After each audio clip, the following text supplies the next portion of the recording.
Welcome to In My Bag with Backpack Jeff, Season 1, Episode 2, man. I got a very special guest that's here with me today, man.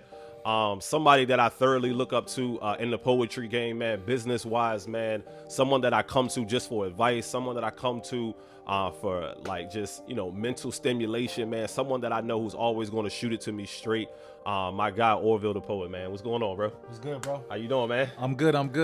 Thanks for having me, man. Yes, sir. Listen, man, I've been waiting for this interview for so long, man. There's so many questions that I've been wanting to ask you, man. There's so, just to be able to pick your brain, man, and to learn from you and see how you have grown into this just giant of poetry in the DMV area, but not just the giant of poetry, man, but the giant of business in poetry, right? I quickly realized that about you is that you're not just a poet, you're also a business, you're also a brand, man. And I'm here to talk about that, man. I respect that, bro. Go ahead, my bad. Ladies and gentlemen, Orville the Poet, man. I remember when I first came down here in 2018.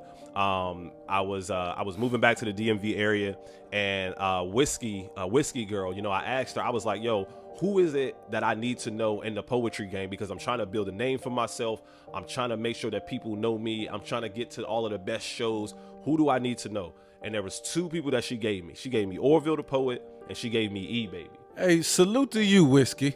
Yeah. Salute to you. Absolutely. Thank you. Salute to Whiskey, man. Wow.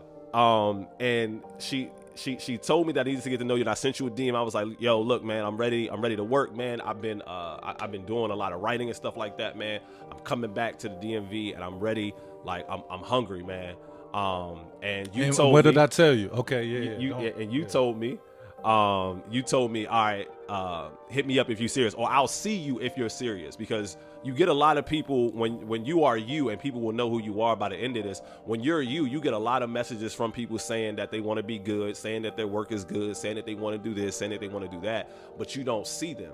And that was one of the things that I made sure I did, man. When I first came here, I stuck to my word. I was like, yo, I'm going here. And I was out at Busboys and Poets and at other poetry shows 5 nights a week, man, grinding, because I saw what you had. And I was like, yo, I want that. I want to be able to do that. I want to be able to host. I want to be able to put on shows that are as amazing as pure poetry is. And we're going to talk about that, man. I'm speechless, bro. You don't brag on me like this, man. This is cool. Listen, man. We are in our bag with Orville the Poet. So, tell me why poetry? Why was poetry the thing that you chose to get into? Because as a young man, when you hear poetry, man, I don't know nobody listen to nobody. Yeah, he's soft. Right. Why are you writing poetry? Yeah, so poetry. My first poem was a very strong suggestion from my mom. My grand aunt, she was retiring. We were having something for her, and she looked at me and my brothers like, you guys should do something for her. And we were like, okay, like what? She was like, I don't know, write a poem or something. And I was like, I think I was like 14. Yeah, 14, because I was about to get ready to go to high school the next year. That's another story. Anyway, so my mom was like, I don't know, write a poem for her. I took a piece of paper with me. I wrote on the front and the back in the car, and I presented it when we got there, and everyone was like, yo, he reads so well. Because no one thought I wrote it. You know what I mean? No one thought I wrote it. Wow. So everyone was looking at my mom like, yo, he reads above his grade level. Like, wow, and I was already in tag classes and whatnot, but no one knew I wrote that. And I wrote it in the car on the way there. So that was my first experience with poetry. And after that, my mom had me reading all types of poems. Like Langston Hughes definitely was her favorite. Mm-hmm. So Langston Hughes, she was heavy on Langston Hughes. So she just fed me books, man. After that, it was just book. You got to do this book report. Mom, we don't have any homework. Well, you do that. You got homework though. Hey, yeah, look, that's the same thing I tell my daughter. After you done regular school, you still got the school of dad after that, you know what I mean? And the school of dad, my work is way harder than the school work. It should be though. It should be.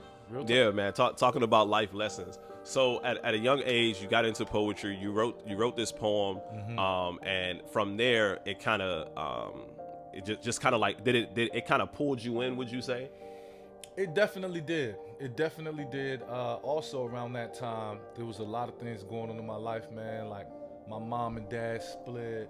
So, as a young man, an adolescent, especially growing up in a place like Sea Pleasant, man, my dad, any father figure in my life was very pivotal. So there was a lot of things I had to experience and learn on my own, unfortunately. And a lot of emotions I had, and poetry really helped me maneuver those things in a creative and a positive way. So that's really where I needed poetry, and I felt like it needed me because I would pour out everything I was going through into it. So yeah, that's really where it grew and latched on to me. Yeah. That's amazing, man. That's what I was going to ask you as well, man. And you kind of already answered it.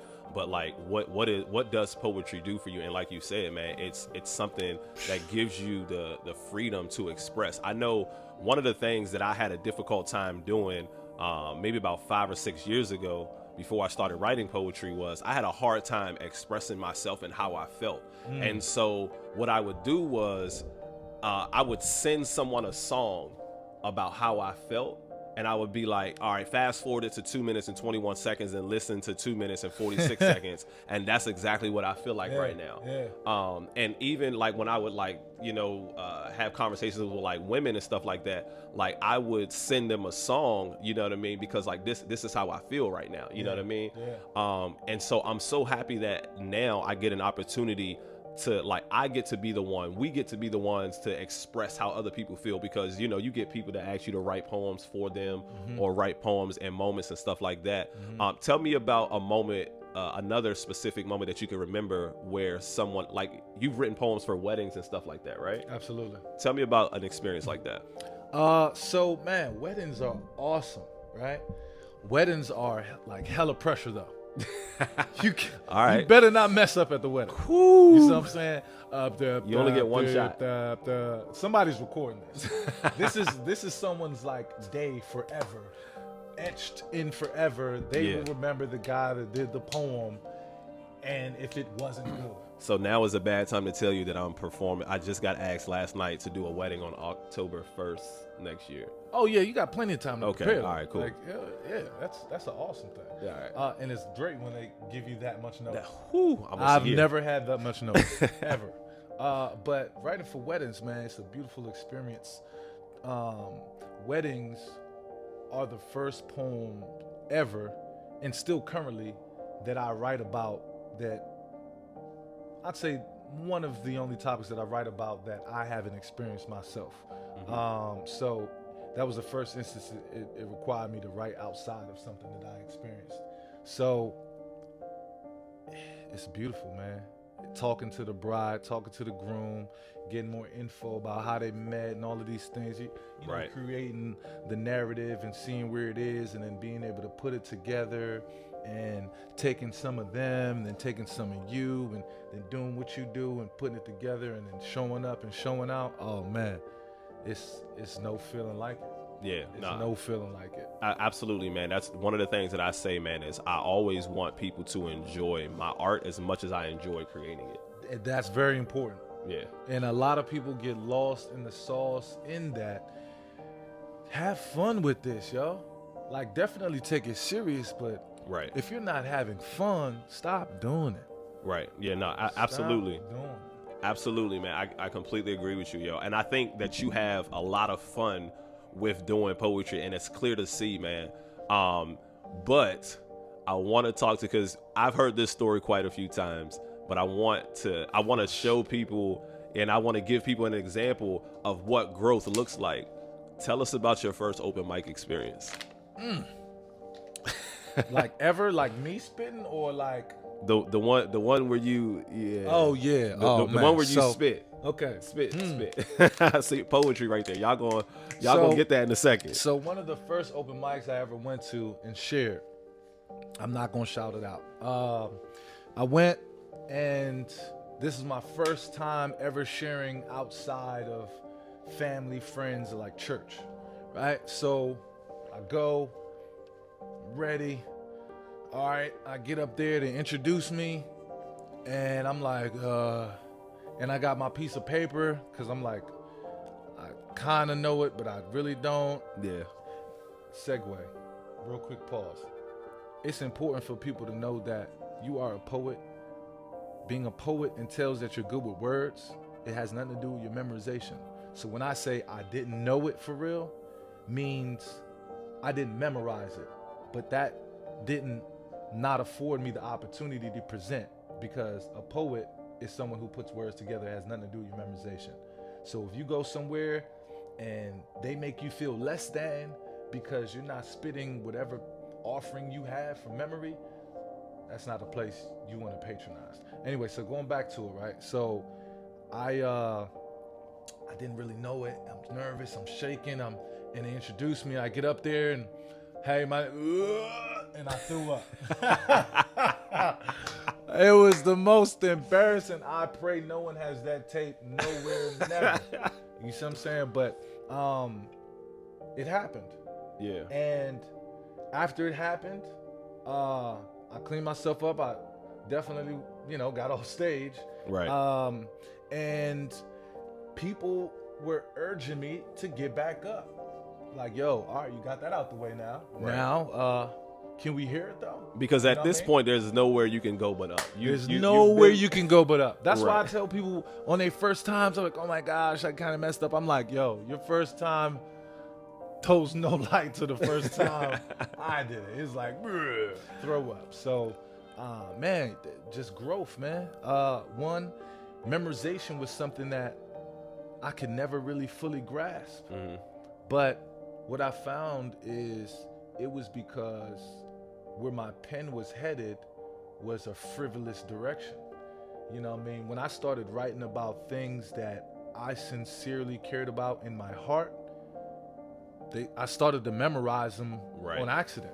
You Right. know what I mean? So I just shifted, my subject matter, and things really started to change, man. So Yeah. definitely a lot of growth. I promise you won't see me throw up on stage. So you know what? That's one of the things that I get asked a lot too. Is how do you remember your poems? How do you remember your poems? And I tell them my poems are stories, so I don't have to remember my poem. I just remember the story that I'm trying to tell, and then the words come to me because I wrote them. As long as I get from A to Z, it doesn't matter how I get there, and you're not going to know as the audience whether or not I skipped a couple letters in the middle. Key, clutch advice. Key clutch advice. Clutch advice. No one knows how the poem goes better than you. Right. Even if they heard it a million times before, so what? Absolutely. I'm about to remix. Like, here you go. Hey, You know look, what I mean? I could have made some edits to it. I could have took some stuff out. I could have added some stuff in. Nobody knows. That's it. Some current events. This thing now in this, people in it, whatever. You know what I mean? So explain. So this is something that's amazing, man. You said the word growth. So you went from throwing up on stage in front of people Yeah. to that definitely happened. to performing twice at the White House. Oh, and asterisk, Obama's last term. Obama's The Obama last administration term. is when I was there. I'm definitely about to get there because that was one of the things that I was kind of like low key mad about myself. I was like, dang, I would have wanted to go to the White House when the first black president was in the White House. 2 Chainz, I remember he was upset because he didn't get invited to the White House when Obama was there. He was like, that would have been dope to get. Kendrick and J. Cole did though. Yeah, we just gonna let that rest. Anyway, yeah. But 2 Chainz was kind of mad that he didn't get invited, and I'm like, man, I would have wanted Barack to do my tour of the White House, man. What was that feeling like to perform at the White House? Man, so yeah, it's kind of speechless, man, to be honest with you. I'm a brand ambassador for a nonprofit organization. Shout out to Christoph. It's called Fighting Cancer with Poetry. Mm-hmm. He also does Poet Life Academy, Poet Life. So he was invited, And Fighting Cancer Poetry was invited, and he brought me along. And, you know, they wanted me specifically to do a poem. Okay. And, you know, Christoph came to me, he's like, yo, you want a poem? I was like, word? Word? What do you say when the White House requests the poem? What poem did you do? So, because the meeting, a particular gathering at the White House had to deal with how they were using the budget for cancer research, I thought it only fitting to tell my mom's story in the poem I wrote about her. And so I did that one, and I was able to share with people like, you know, cancer is a real thing. Like, she got diagnosed in June and was gone in August. You know what I mean? So Wow. that, and then it was standing ovation. It was a bunch of moms and parents in the crowd. It was wild, bro. It's something I'll never forget, ever forget. And the year prior to that performance, I was performing outside of the White House, and my mom was right by me.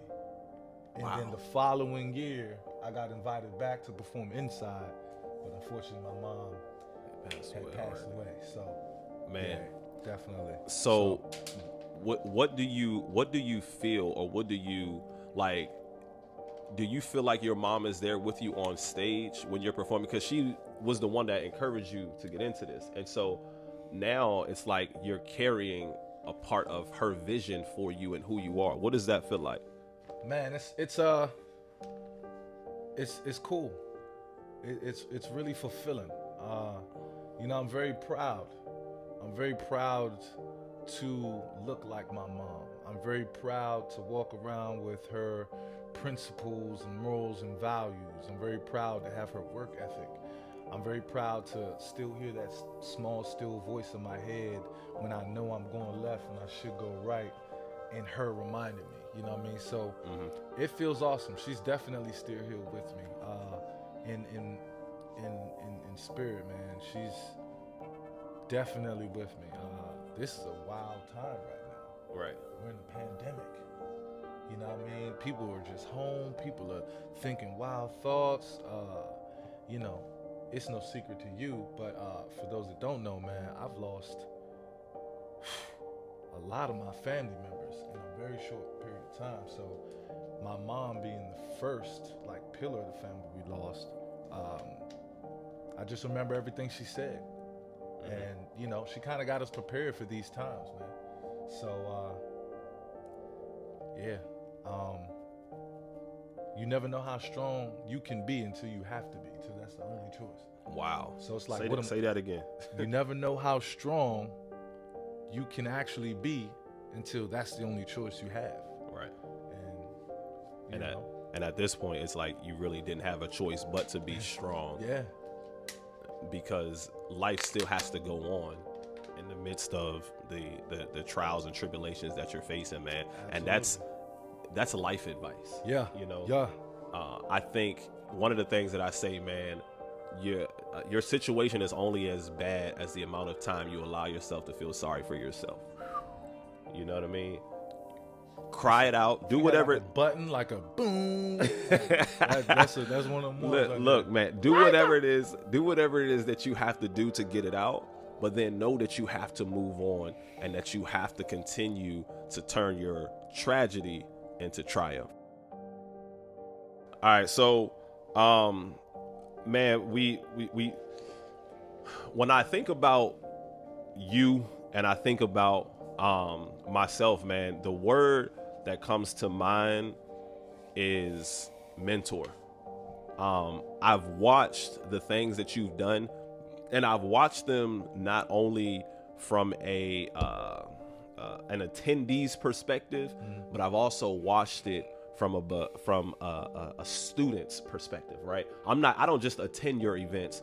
I watch your events. I watch what you do. I watch how you move. I watch how when people come in, you greet everybody that's there. You know what I'm saying? Yeah. Even if you don't know their names specifically, and you have a really good memory, so you're really good with names. I'll commend you on that. I'm trash with that. 50-50. Yeah. But you've been doing this for how long? Well, we'll get there. But so like I watch how you navigate through your event, right? And like I said, I think of the word mentor when I think of you, because you've shown me how to grow in poetry. Who are some of the people in poetry that have shaped you, and what are some of the things that they've taught you on this journey? Man, so definitely, and I don't know if I've ever shared this story. So yeah, it is cool. This would be a exclusive. So when my cousin and I first started getting serious about poetry, Bus Boys and Poets, there was only one. Mm-hmm. All right, and there was this brother who hosted Bus Boys and Poets, and this brother was on fire for art, and he also had a song that was charting and playing all across America, and definitely big in the DMV. And if you know what I'm talking about, you know who I'm talking about. He had a song called Read a Book, Read a Book, Read a Book. Bomani Arma, yo. Bomani Arma was the first host of Bus Boys and Poets. What? And you didn't know that? No, I didn't know that. Why didn't I I'm know about, that? I'm about to give you a gem, bro. Like, this brother was professional all the time. He was on time. He was thorough. Just a very knowledgeable, cool guy, man. And coincidentally, the person who brought me on as a host. Wow. To host at Bus Boys and Poets. Wow. Bomani. I still have the video. Matter of fact, I'm gonna post that on my page very soon. Mm-hmm. Like, that just brought that to memory. He introduced me on stage. My first time hosting. Yeah, bro. He came out to Pure Poetry DC, sat in the front row, and after was like, "Yo, we'd love for you to host it." I was like, "What, bro? What? You've been like a silent mentor for so long. This is dope." So definitely shout out to Bomani, man, an educator, definitely still heavy in the game. Also another brother, I would say is Just Me, Cedric Hand. This brother right here, whew. Talk about him. When I knew one poem by heart, and not even all the way for real, he was the first person to give me a paid feature, man. First person. I knew one poem by heart, I promise. He saw me on U Street. This is when Amsterdam was still Indulge, and was like, "Yo, I'd love for you to feature my show." I was like, "A feature? What's that?" Mm-hmm. He was like, "It's just you for like 30 minutes." I was like, "Oh, nah, you got the wrong person, cuz." You got the wrong got 30 person. minutes of work. Hold that, brother. He was like, "Well, why you say hold up?" I was like, "Well, I know one poem by heart." He was like, "Well, it's in 3 weeks. I think that should be enough time." I could have passed the ball, but I chose to rise to the occasion, man. And that is a brother who also pushed me and saw stuff in me that I didn't readily see. Also, the reason I host. Really? I never had I wanted to do poetry. You know what I mean? I never thought about hosting. Okay. Early on, he was like, "Yo, hey, you should host. You charismatic. You should host." And I was like, And he was right. I don't know. He was like, "Nah, matter of fact, don't worry about it." Then he sent me, actually, he didn't even send me nothing. He tagged my ass on a post he put on Facebook. My picture is on the flyer, say hosted by, presented by him, hosted by me. That's how I started hosting, bro. He literally pushed me into it. And you need people like that in your life, bro, that push you past what you can even see for yourself. So I tell this guy all the time, I've told that story 1,000 times, but like, salute to Just Me. Salute to Just Me, man. That's so those are two brothers right there that have definitely, there's a lot more. Right. There's a lot more, but those two, absolutely. That's amazing, man. And you've worked with some amazing artists. I mean, just in this, and I want you to give the list, because I know some of the lists, but I feel like you're gonna also who name you know. some more. Say who you think. So I know Black Ice. I know yes. Brandon Alexander Williams. Yes. Real talk. Yes. I know Lady London has come through Pure Poetry. Yeah, and she is yeah. super fire. The homie. I know Rebecca Dupas has been there. Yeah, she got a new book out. She got a new book out. Absolutely. Mario Goes to the Museum. I know K Love has been, or she hasn't been. No, not Okay. yet. Oh man, we hopefully very soon. Hopefully very soon. She's another phenomenal artist. Yeah, man. I But, know Kariga Bailey. I was about to say that one. So, Kariga, man, my guy from Oakland, by way of Sac, by way of Jamaica. Gotta be politically correct. Rudy Francisco, Right. Pages Matam,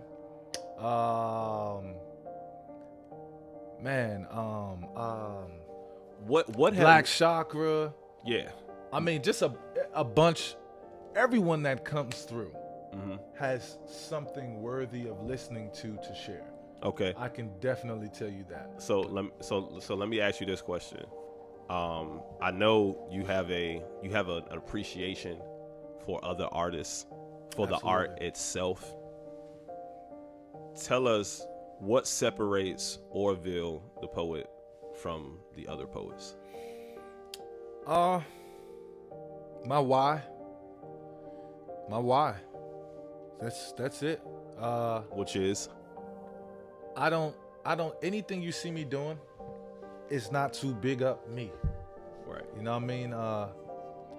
I'm the oldest of three. My siblings, I'm sorry. Yeah, I'm the oldest of three, and my mom isn't here. And I have responsibilities, and not just for my immediate family, but my family. Right. So I'm not just doing it so, yeah, look at me. Like, nah, I'm doing it so dad can stop working. Right. I'm doing it so grandma can go and need and get whatever she wants. I'm doing it so my family overseas can live more comfortably. I'm doing it so my nieces can see, hey, you can follow your dreams. Right. You can really be an artist. You know, a brother I'm getting to know more, especially in this break, said something, it's on the shirt. Consistency will change whatever league you're in. I'm just trying to change the league I'm in. Right. So that's I think what, is gonna separate me. I'm not more talented than the next person. I may be more dedicated though. Right. I may be more consistent. I may be more driven. And you know what? That's what I'm glad you said that, because that's one of the things that I immediately saw about you that I didn't necessarily see in other people who were in your same position. Is that I saw Orville at almost every poetry show. I saw Orville showing love. Say that again, please.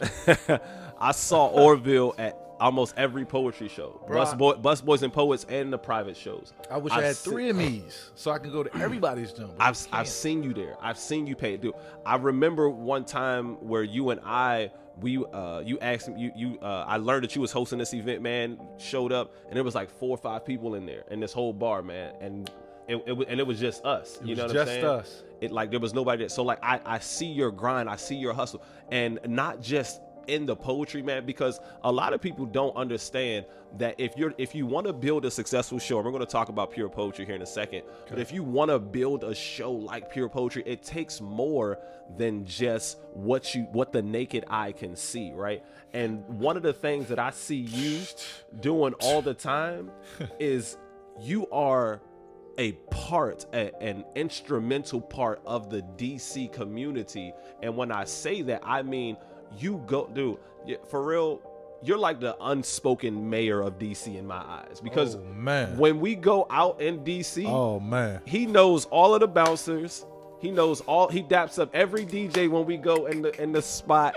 And it's like, and you're always and you're always talking to people, man. Like just said, you got the charisma, you got likability, you got the gift of gab, and you do that and you display that, man, at such an elite level that I think it's not appreciated enough. And I see the work that you do, how often you're out and it's not just to be out, right? You're not out. You're It's never to just be. listen. Well, sometimes, but It's sometimes it is, but at the same time, you're always working. It's always working up here for you, and so you're always putting yourself in a position to be successful, man. And that grind and that hustle that I see from you is literally unmatched, yo. bro, I look. I just want to say I appreciate you, man. This is, this is not a normal thing for me to be invited for an interview to somebody brag on you. You know what I mean? So thank you for noticing that, for taking heed to that. But like you said, man, there's a lot of things that go into making anything fruitful. It's more than meets the eye. A lot of people. So, for instance, Pure Poetry DC turned 8 years old in June of this year. Now, in those 8 years, I was hosting other things before that, right? Yeah. But in those 8 years of me, having full control of what this does, I've learned that, bruh, you can't skip a step. A lot of people like, yo, what advice do you? The advice I have is take every step. Stop trying to skip steps. This I don't know if we can cuss. You good. This shit is like a bank account.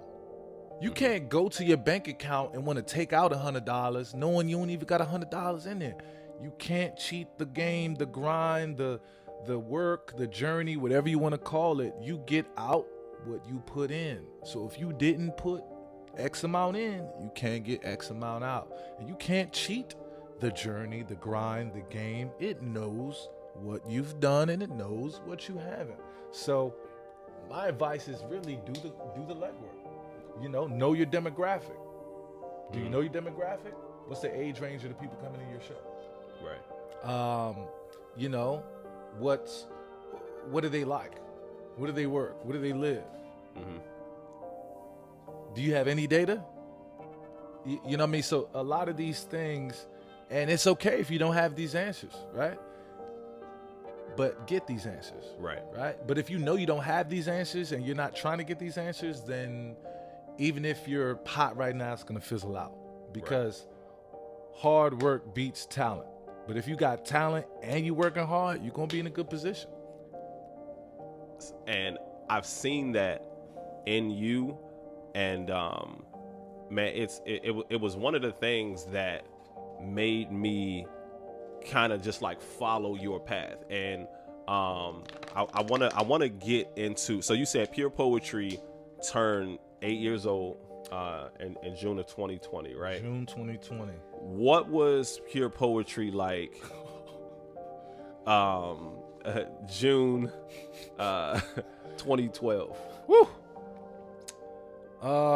How many people? Because like when you think about like you hear stories like with Kanye West and Jay-Z, and they like we show up to the show and there's only 20 people here, you know what I mean, and we performing for almost nobody.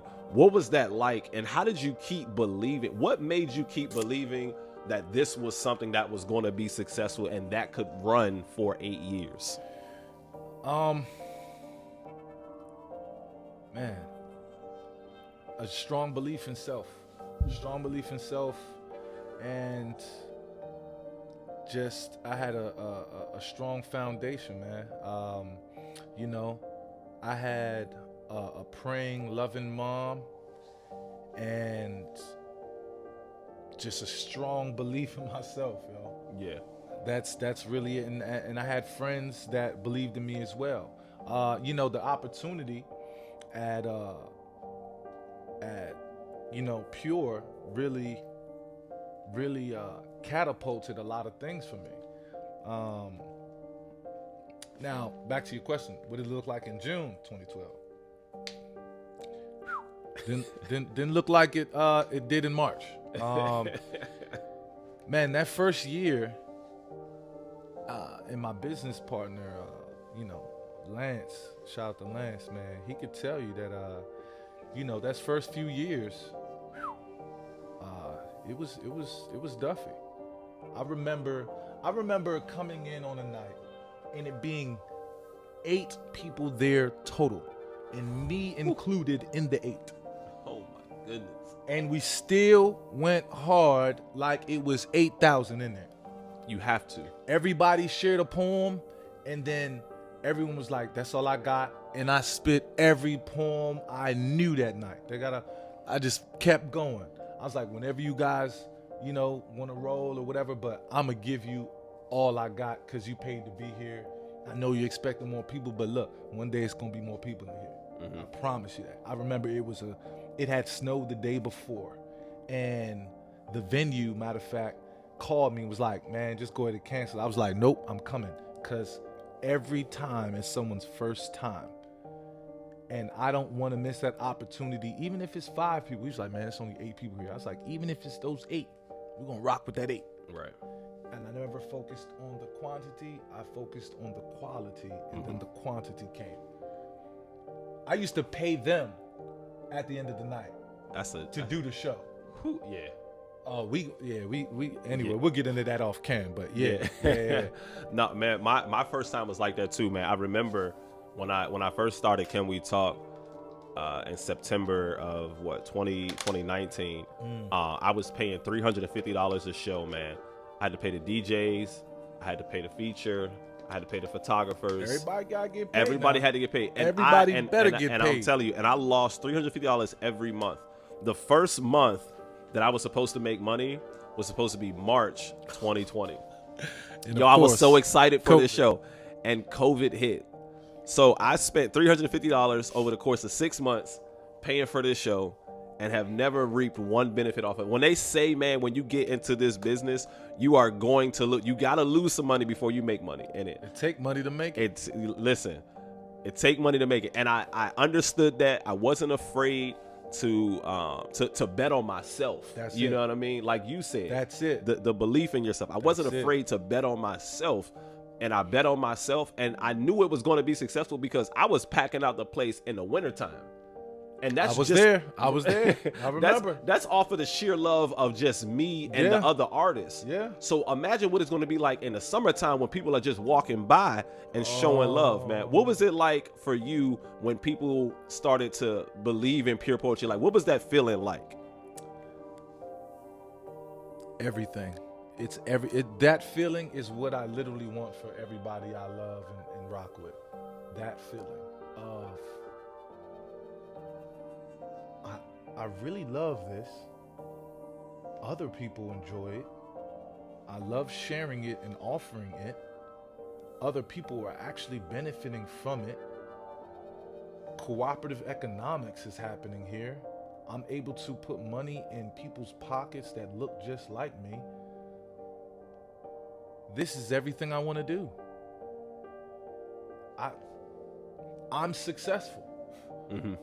And I really think a lot of us need to redefine what that means for us specifically, because if you keep preparing or comparing your success to another one's success, then you won't really see the gems in what you have. You'll just only see what you lack and maybe what you want. So I stopped, and I said, I think in 2018, 2019, top of 2019, that's when we went to Ozio's. Yep. And that first show there at Ozio's, now mind you, we're moving here like, yo, all right, cool. We'll have room to grow here. Yeah, we'll be here for a while. Yeah, this is awesome. We could fit probably like 300, 350 people in here. Love cool. It. Love it. We'll have room to grow. In January of 2019, we had 300 plus people in there. And we were like, wait a minute. Man.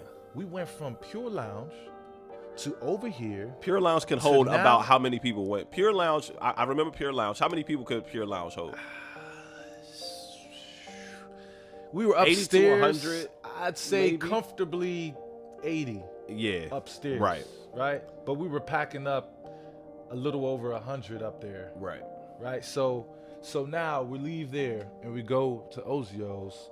Capacity is double that, and we fill it up in the first one. Man, we were like, it's a beautiful sight. I cried in the back, so I ain't gonna hold you.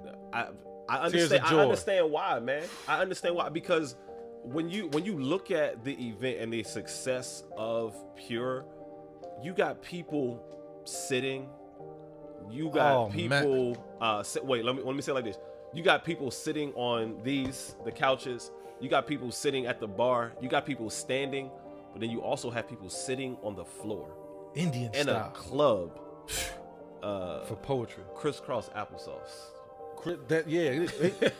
I can't even do it. Right. Yeah, bro. Like, you got people sitting on the floor of a club enjoying poetry, man.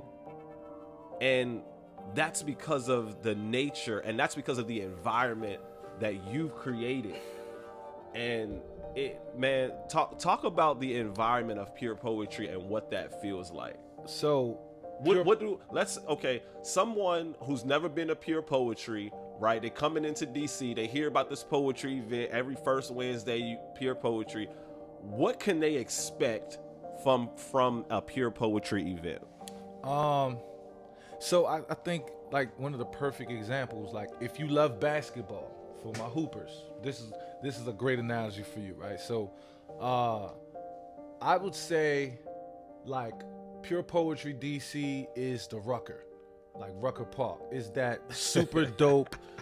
Like if you hoop and you say you hoop, yeah, you can hoop in the league and all of these things, but if you say you hoop, you gotta come through here and hoop. And everybody does the backwards passes, the crazy dunks, the flashy dribbles, and so like as far as spoken word goes, I think that's kind of a great segue. Like it's not politically correct all the time. It's not highty-tighty, but it is fair and an open space and neutral and safe for everybody to come to, man. I love it. I really love it. It's a melting pot of the arts. You may get a vocalist, you may get a rapper, you may get someone who pops out the guitar or the saxophone or the trumpet. You may have, a crazy vocalist that's been like everywhere. You might have a Kenny Sway come through. Hey. You might have, America's Got Talent, Malik the dope drummer come through and do some on the drum. You never know who's gonna be there. It's always awesome energy, and it's a safe space where we talk about various matters of the heart using various forms of art. That's the best way I can describe it. I like that, man. That's a good, I think that's a really profound description of what Pure Poetry is for people who have never been, man. Yeah. A little bit ago, you talked about success. What is success to Orville? Like, Pure Poetry is, I'm not gonna say at its pinnacle right now. It's very successful. If you won't say it, you're a humble guy. It is the most successful event in DC, right? Yeah. I don't know. Listen, no one's gonna. Where do you want to go? Where does Pure Poetry go from here? Watch. Just. You know me with that. Yeah, a man of many words, though a man of few words as well. I hear you. Okay. Yeah, we have a lot of goals. And it's scary as hell, but that's exactly why these are our goals. Right. And our goals are readily aligned with the people we love and care about, which are other artists. Other artists' families, other artists' reach and demographic, things like that. So we just want to do more for artists. We want to grow our platform and do more for artists. So, but how we do that?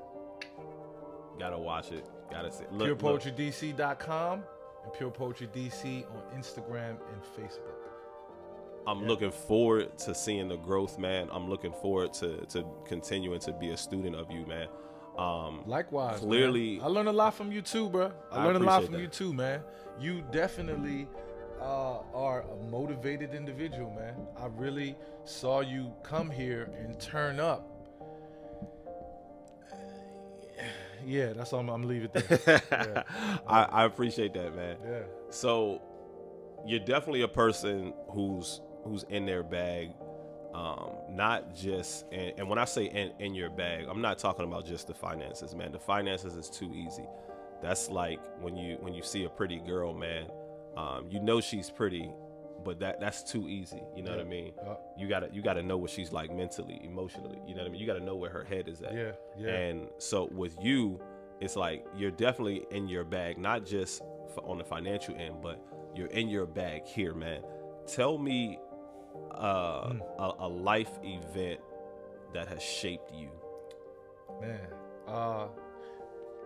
easily losing my mom.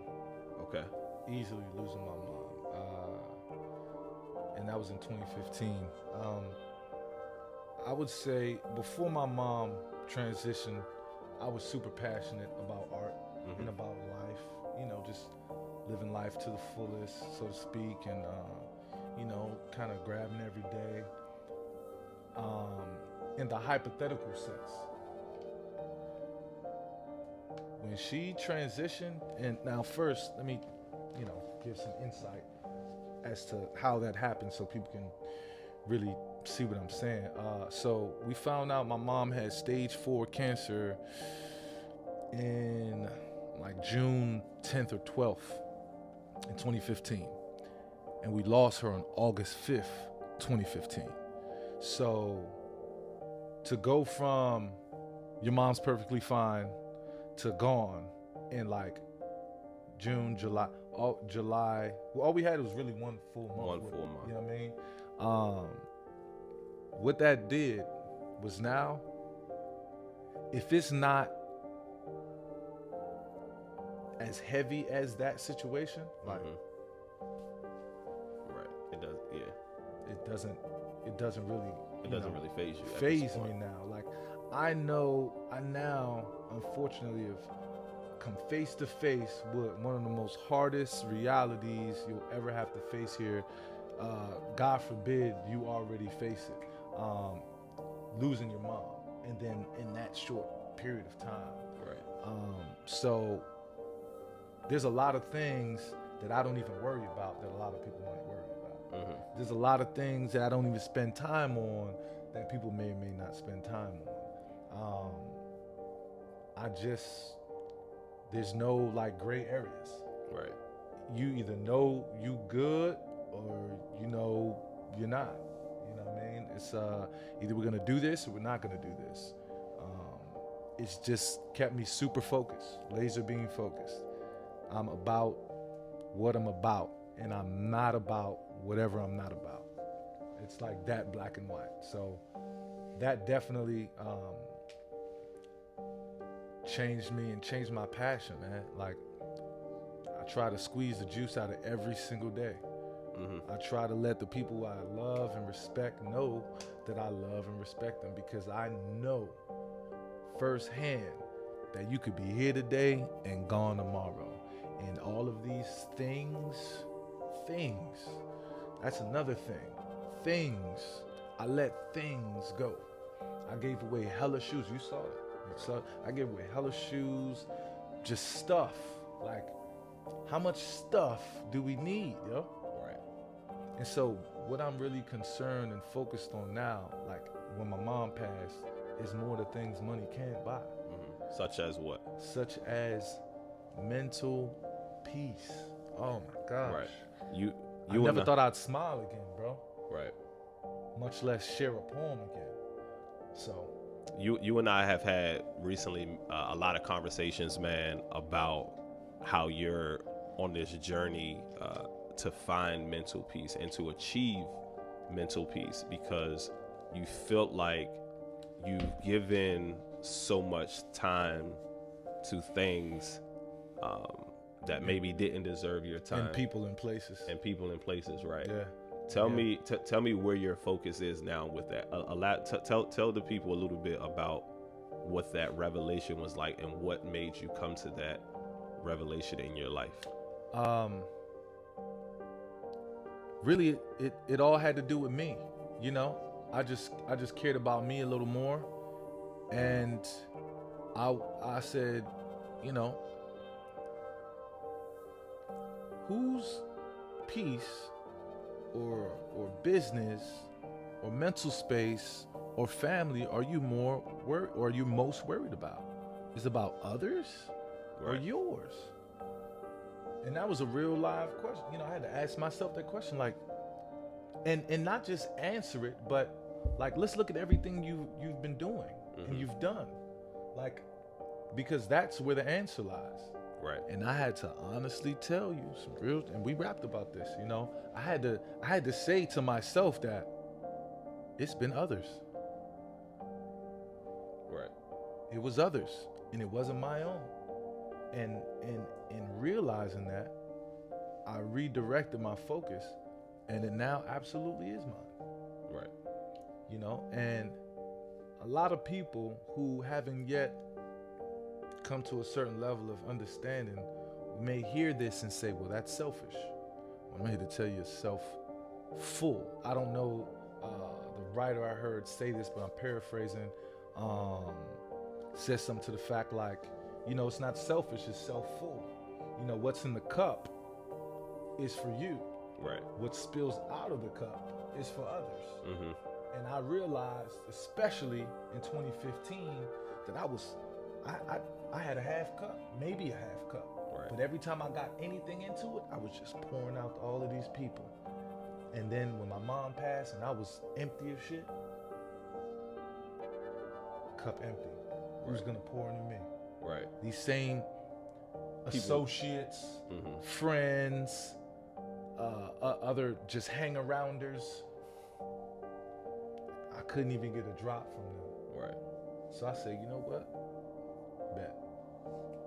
I gotta regroup, Right. shuffle the, Change the circle. change the circle. Yeah, I can't rap to you. No, I'm not going over there no more. I'm not even going out after a certain time. I ain't going over there. Is it gonna bring me money? Is it about business? Am I passionate about it? Right. Is this positive or negative? All of these things I ask myself before I make any move. Right. And so if I can't readily answer, if I'm like, then I ain't doing it. So that was really just the focus I took on, man. Just cut out the fat and really focus in on what made me happy. Mm-hmm. And I realized for a long time, I was just operating on, I was surviving. I wasn't living. Right. And it's a big difference between the two. And I realized I was just surviving. I wasn't living. So now I don't just live to survive. I live and plan and make moves to thrive. Mm-hmm. And that's it. And that's one of the things, man, that I respect about you, and that's one of the things that life has also taught me as well, is that a lot of, like, we're not just put here on this world to pay bills, have some kids, and die. You know, there's bigger purpose within us as people. I think, man, honestly, we were all put here for a specific reason, and it's up to us to discover the reason and then blossom into whatever it is that we were meant to be. And I sincerely believe that if you don't blossom into the thing that you are supposed to be, there are other people who will not be able to blossom in what they are supposed to be because you did not. Hey, Those people, especially being like your kids, because your kids, family, friends, people that are around you, people that are closest to you, like you look at a guy like Kevin Hart and how successful he became. And then look at what he did for those other 6 guys that are around. If Kevin Hart was not Kevin Hart, and that's not to say that them other guys wouldn't have became. absolutely, no disrespect, But yeah. they probably wouldn't be on the level that they're on right now if not for Kevin Hart blossoming into everything that he was supposed to be, man. Also, watch this too, though. Like, Kevin Hart tells that story, and those brothers humbled themselves early and saw that, yo, this brother, this our man's, we all do this, but he do this at a different level. Right. Let's lock in and help him be all he can be. What is that like though, man? Because that's one of the things that I thoroughly look forward to in this process is building that band of brothers that Kevin Hart said that I see on when he has the show on Netflix, Don't Fuck This Up. Like I see what they have, and I'm like, yo, that's strong, man. Yeah, but they've gone through the trenches though. Yes. Yeah. So you don't, the saying goes, true colors only show when the lights go out. Right. You know what I mean? And that's the only way you're gonna know and find. Right. So I'm very thankful for the people on my team. It's not a whole bunch, but I'm definitely thankful. But you don't know until you know, for real. Right. You don't know until you know. You know, it's really a trial and error type thing, man. So, but when you find people that are willing to sow into your purpose and your gift authentically and to see it grow, it's a beautiful thing.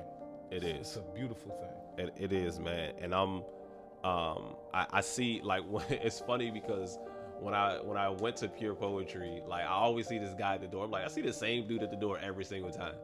Like, and he don't say nothing to nobody, man. He don't say nothing to nobody. He's like, hey, what's up? How you doing? He dap you up and then hey, what's up? How you doing? You know what I'm saying? Hey, what's up? How you doing? Greet you. He'll greet you. He ain't no talking to. But when I got to know him now, yo, this is just a dude that just handles business. We like to let people think, oh, it's just the door guy. No, man. We laugh at that all the time. Nah, Lance is a dude who I'm like, bro, you're the door guy. He's like,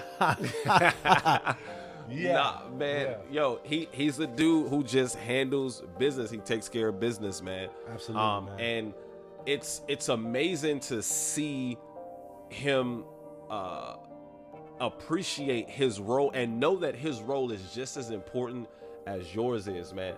And you hear the saying, if everybody's bosses, then who's really working? You know what I mean? He knows he knows what his responsibility is, man.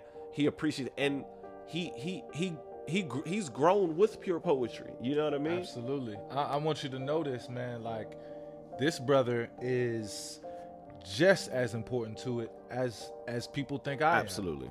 You know what I mean? This it's not just a me thing. It's not just a me, there's a lot of things that go into it. A lot of planning behind the scenes. Of course, now that we're home, there's a lot, a lot less things we have to do. Right. But in the planning of a full live show, oh man, there's so much that goes behind. Oh, also, what I didn't mention early is, Pure Poetry. So the doors open at 7, show starts at 8. What time do you think I get there? 5. 4:30. I'm there from 4:30 until midnight. Yep.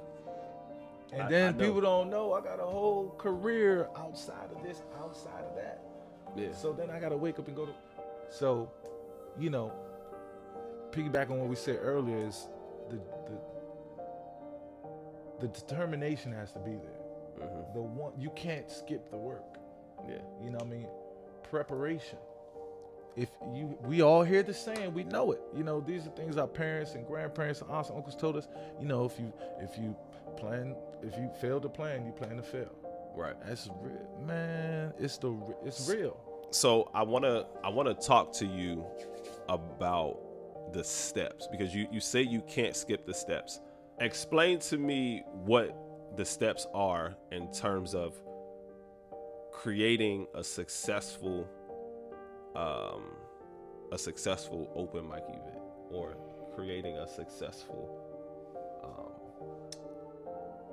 show. Well, one, you got to take a strong look at you. Should you be the one to do this? Now that requires a self-assessment. Yeah, a strong self-assessment. I know my weaknesses. Right. I know what I don't do well. I know them very well. Right. But I also know what I I do very well, right? And more importantly than knowing what you do good, gotta know what you don't do well, so Right. you can work on it, right? Now, there's a thing where we all know people that think they can sing, but can't. We all need people in our corner to say, nah, you shouldn't do this. Right. Right? So first and foremost, go to your friends and family, people you really love and respect. You know they love and respect you, but not your mom and your dad, because they're gonna love They're you. gonna tell you the truth. Oh, baby, you can do Oh, anything. baby, you know. Go to your home more times than not. Your cousins or your good friends will tell you, "Hey, look, this is what it is." Right? So you want to go to them and say, "Hey." Don't even like preface this by saying anything. What do you think my gifts are? And if they go through all of these strong things question. and don't say poetry, then you don't need to be doing it. Right. So there's strong. that. So there's number one, right? Mm-hmm. And there's nothing wrong with that. We all have gifts. We all have different gifts, right? Right. Number two, if you are a poet, spoken word artist, practice yo shit. Practice your material. Practice your material. This is 1 through like 20. Practice your material. I can't stress that enough because there's a kid practicing right now, writing new Right. poems right now while we're doing this, Right. right? And if you're not, then how do you expect to even get to where the person you admire is? Right. You know? And one thing I do or say is that what I would do, I would get my check from my other career, right? 9 to 5. And look at the hours you've worked on your check. Right? If you're an artist at home and you're really like taking this advice for real, like real life, take your check out. Look at your hours worked. Don't even look at the gross income. Look at your hours worked, right? And you can BS me, but you can't BS you. So look at the hours worked on your check. Ask yourself, out of this 40 hours that you worked on this check, how many hours did you work on your craft? And if it's not even half of the 40, you see what you were limited to make at your 9 to 5. Right. How do you expect to make any money on your craft if you haven't even worked half as hard as you worked on this 9 to 5? And this isn't really what you want to do. So that's another step. You've got to put the time in. If you work 40 hours a week on your job, you need to be working at least 20 hours a week on your craft Right. to see it come to fruition. So that's definitely another step. And then network, get out here, be social. Network. You know, a lot of people think, oh man, I'm going to this networking event. Networking doesn't just happen at these networking events. Right. Networking happens every single second of the day, every day. You know, you could be networking at Dunkin' Donuts. You could be networking at the barbershop. You could be networking, taking a walk.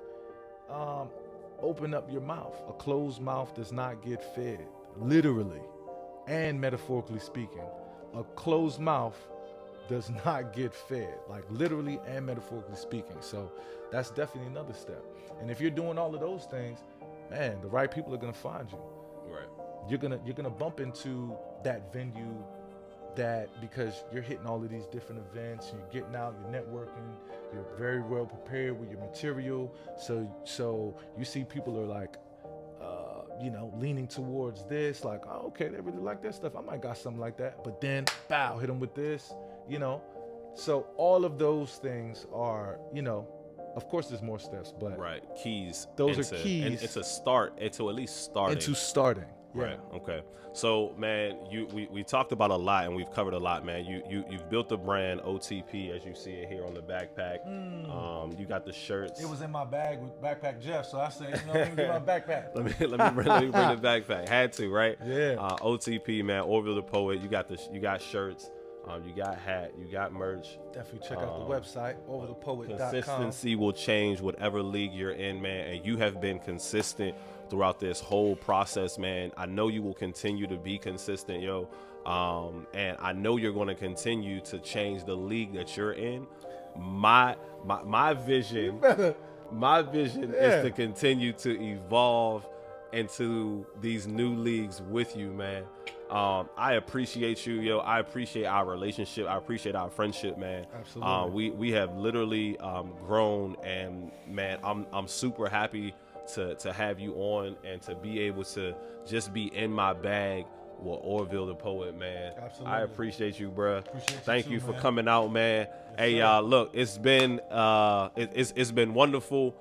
This is In My Bag with Backpack Jeff. I'll talk to y'all next time. Peace. Yes, sir.